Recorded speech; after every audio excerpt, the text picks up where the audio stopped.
இந்நற்செய்திக்காகவே நான் குற்றம் செய்தவனை போல சிறையில் இடப்பட்டு துன்புறுகிறேன். ஆனால் கடவுளின் வார்த்தையை சிறைப்படுத்த முடியாது. 2 தீமோத்தேயு 2ஆம் அதிகாரம் 9வது வசனம்.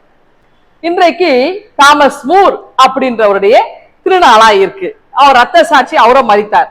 யார் இவர் அப்படின்னா, அந்த 8ஆம் ஹென்ரியினுடைய காலத்துல இங்கிலாந்துல இவர் ஒரு சிறந்த கல்விமானா இருந்தார். அதனால இவருக்கு அரசு பதவி கொடுத்திருக்கிறாங்க.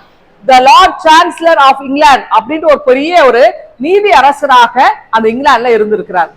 அப்ப என்ன நடந்திருக்கு அப்படின்னா, அதாவது அரசன் தன்னுடைய முதலாவது திருமணம் சரியில்லை, அது வேண்டாம், எனக்கு அதை இது பண்ணிட்டு எனக்கு 2வது திருமணத்தை நீங்கள் அங்கீகரிங்க அப்படின்னு அவர் லெட்டர் கொடுக்கிறார். போப்பாண்டவருக்கும் கொடுக்கிறார். இது அரசுக்கும் தெரியப்படுது. அரசனுடைய அந்த 2வது திருமணத்தையே இந்த மூர் அவர்கள் அங்கீகரிக்கவில்லை. அப்ப அவரிடத்துல பேசுறது நிறைய பேர் அனுப்புறாரு. அரசு சார்பாக தூதுவர்கள் நிறைய பேர் வந்தாங்க. எல்லாருமே ஏமாற்றத்தோடு தோல்வியை தழுவிதான் போறாங்க. இவர் கடைசி வரைக்கும் அது யாரா இருந்தாலும் சரி, சட்டம்னா சட்டம், தப்புனா தப்பு அப்படின்றதுல கரெக்டா இருந்திருக்கிறார். அப்போ சரியான அந்த நீதி அரசர் தான் பல நேரங்கள் இவருக்கு நிறைய துன்பங்கள், துன்புறுத்துதல்கள், பயமுறுத்துதல், எச்சரிப்புகள் இதெல்லாம் நிறைய வந்தது. ஆனா அதுக்கெல்லாம் அவர் கவலைப்படவே இல்லைங்களாம். என்னாச்சு தெரியுமா? காலக்கப்போக்குல இவரை இந்த 8ஆம் ஹென்றி இவர் ஜூலை மாதம் 7ஆம் தேதி இவரை கைது செய்து அவரை தூக்கிலிட்டார். அப்போ இது பாருங்க, ஒரு நீதிக்காக கடைசி வரைக்கும் சட்டத்தை கையில் எடுத்ததற்காக நீதிமானாய் வாழ்ந்த மூர் அவர்கள் மரித்தார்கள். பவுல் கூட பல நேரங்களில் கூட துன்பத்தை அனுபவித்தார்.